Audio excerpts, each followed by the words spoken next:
چلیے اب ہم آگے بڑھتے ہیں. لباس کا مقصد، جو ہم ڈریس پہنتے ہیں اس کا مقصد کیا ہے، پرپس. چلیے دیکھیے، لباس کا اولین مقصد ہے انسان کے جسم کے قابل شرم حصوں کو ڈھانکنا. اس کا سب سے افضل مقصد کیا ہے؟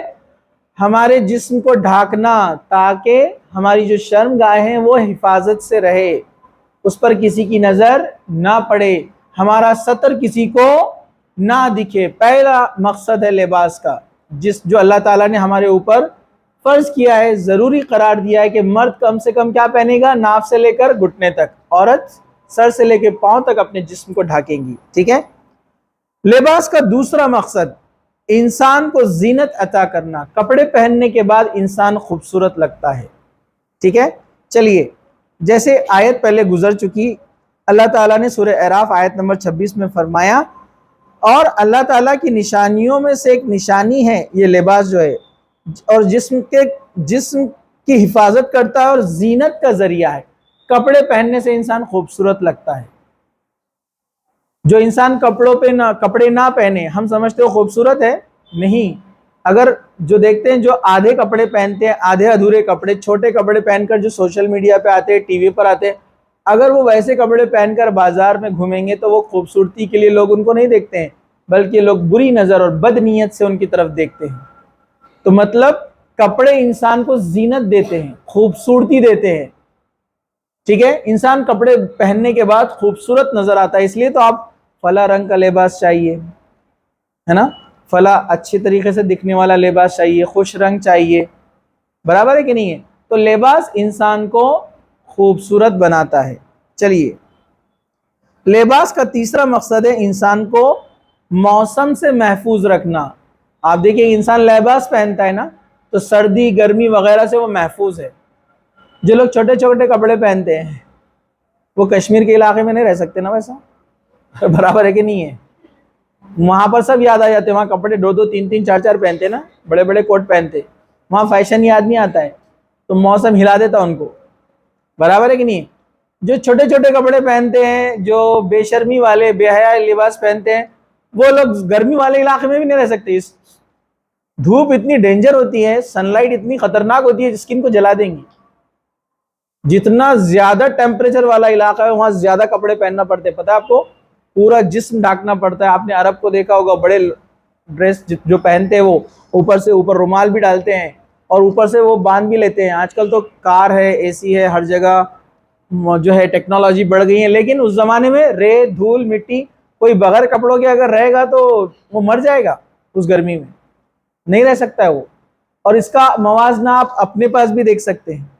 آپ اس کو کمپیئر کر سکتے ہیں. جب دھوپوں کے دن آتے ہیں مارچ اپریل مئی کے بعد، تو آپ نے دیکھا نا، مسلم نان مسلم سب اسٹول باندھتے.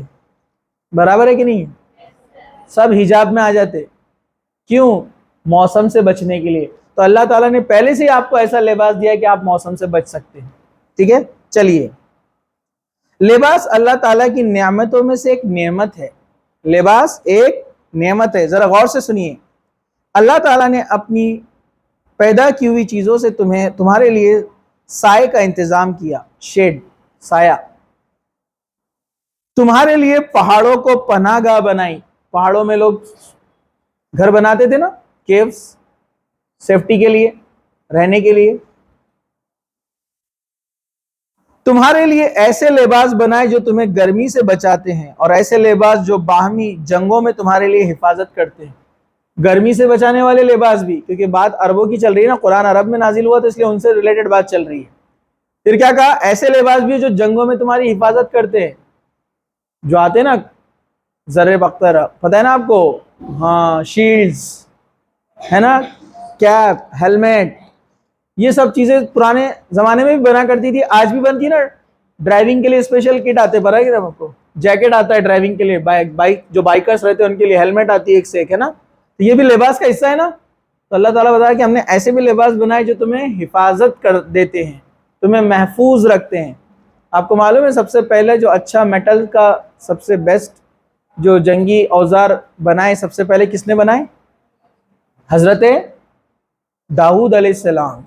اللہ تعالیٰ نے ان کو علم دیا تھا کہ وہ کئی دھاتوں کو ملا کر، پہلے صرف لوہے کا استعمال ہوتا تھا، حضرت داؤد علیہ السلام کو اللہ نے وہ علم دیا تھا کہ وہ کئی دھاتوں کو ملا کر الوائز بنا کر نئے میٹلز تیار کرتے تھے، جو زیادہ مضبوط ہوتے تھے اور ہلکے ہوتے تھے، وزندار نہیں ہوتے تھے، جو جنگوں میں استعمال کیے جاتے تھے، لائٹ ویٹ بھی اور مضبوط بھی.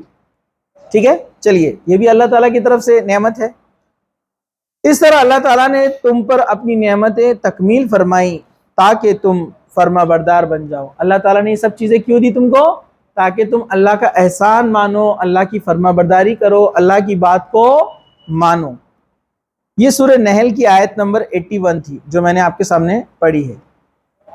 لباس کا چوتھا مقصد انسان کی فطری شرم و حیا کی حفاظت کرنا. حضرت یعلا رضی اللہ عنہ سے روایت ہے کہ رسول اکرم صلی اللہ علیہ وسلم نے ایک آدمی کو کھلے میدان میں نہاتے ہوئے دیکھا جس میں اس کا سطر چھپا ہوا نہیں تھا. بتایا نا، مرد کا سطر کیا ہے؟ ناف سے لے کر گھٹنے تک. اس کا سطر دکھ رہا تھا، وہ نہا رہا تھا. آپ صلی اللہ علیہ وسلم نے ممبر پر تشریف لے گئے. ممبر جہاں کھڑے رہ کر خطبہ دیتے ہیں نا جمعے کا، پتہ ہے نا آپ کو. آپ اس پر تشریف لے گئے اور فرمایا بے شک اللہ تعالیٰ حیا فرماتا ہے اور پردہ پوشی فرماتا ہے، حیا اور پردہ پوشی کو پسند فرماتا ہے، لہٰذا جب تم میں سے کوئی غسل کرے تو سطر کو چھپائے. ابو داؤد کی حدیث ہے. مطلب آپ حمام کے اندر نہا رہے ہیں تو لباس پورا نکال لیں آپ تو کوئی مسئلہ نہیں ہے، لیکن اگر کھلے میدان میں کسی مجبوری کی وجہ سے آپ کو نہانا پڑے، جیسے عام طور پر مردوں کے ساتھ ایسا ہوتا ہے، سفر پر ہے، ٹریولنگ پر ہے، ریلوے اسٹیشن پر ہے، جگہ نہیں ملی، یا اسپورٹس میں ہے، یا کچھ NCC وغیرہ میں بھی جاتے ہیں آپ لوگ، تو وہاں گراؤنڈ میں نہانا پڑتا ہے. تو وہاں نہاتے ٹائم آپ کو کیا دھیان رکھنا ہے؟ سطر چھپنا چاہیے. چھوٹے چھوٹے ہاف پینٹ جو گھٹنوں کے اوپر ہوتے ہیں اس میں آپ نہا نہیں سکتے، اور اس کو پہن کر آپ ایک دوسرے کے سامنے جا بھی نہیں سکتے. اللہ کے رسول صلی اللہ علیہ وسلم نے منع فرمایا کہ کوئی مرد کسی دوسرے مرد کے سطر کو نہ دیکھے. مطلب ایک مرد دوسرے مرد کو بھی بتا نہیں سکتا اپنے ناف سے لے کر گھٹنے تک کا حصہ. یہ مرد کو بھی نہیں بتا سکتا ہے. اپنے پاس بڑا عجیب معاملہ ہے نا، چھوٹے چھوٹے چڈیوں میں گھوم رہے، گاڑیوں پہ گھوم رہے، حرام ہے، چھوٹا گناہ نہیں ہے. ویسے کوئی عورت دوسرے عورت کو اپنا سطر نہ بتائے. اللہ کے رسول نے فرمایا عورت کا سطر سر سے لے کر پیر تک.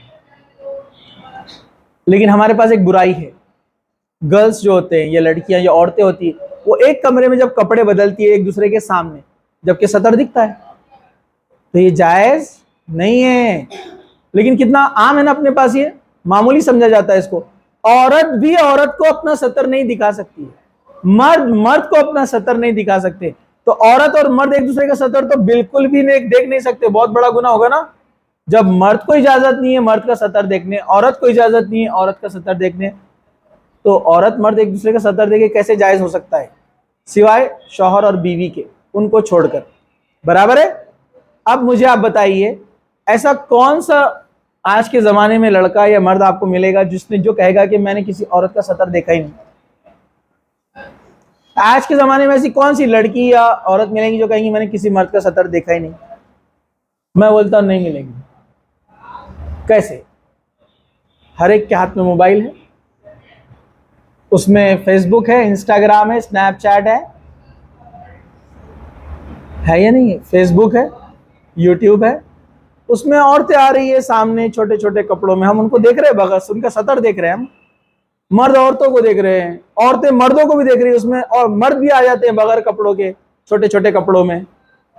ہاں چھوٹے چھوٹے کپڑوں میں ایڈورٹائزمنٹ میں آ رہے ہیں، ریلز میں آ رہے ہیں. ریلز تو ایک دم بے حیا اور بے ہدہ بن رہے ہیں آج کل، اور پورے بے حیا ریلز میں آپ دیکھو بغیر کپڑوں کے چھوٹے کپڑوں کے مرد عورت آپ کو نظر آئیں گے. دیکھ رہے نہیں دیکھ رہے سب لوگ؟ کوئی نہیں بچ رہا اس سے. اللہ کے رسول نے منع کیا، اس سے جائز نہیں ہے سطر کا دیکھنا. اگر آپ یوز بھی کر رہے ہیں اور آ گیا تو جلدی سے اس کو اوپر اسکرال کر دو، اوپر شفٹ کر دو اس کو، دیکھو مت اس کو. آپ جتنے بار دیکھیں گے گنہگار ہو جائیں گے. آپ تو اتنا بار بار ہم دیکھ رہے کہ ہم کو گناہ محسوس نہیں ہو رہا ہے. یہ گناہ ہے، جتنے بار دیکھیں گے اتنے بار گناہ ہے. تو اس سے اپنے آپ کو آپ بچائیے. تو یہ تھا لباس کے تعلق سے کہ لباس کا مقصد کیا ہے. انشاءاللہ اگلے درس میں ہم دیکھیں گے سطر کی اہمیت جو ہم بات کر رہے تھے ابھی. ٹھیک ہے، تو یہاں پر ہم اپنی بات کو ختم کرتے ہیں. وآخر دعوانا الحمدللہ رب العالمین. سبحان ربک رب العزت عما یصفون وسلام علی المرسلین والحمدللہ رب العالمین.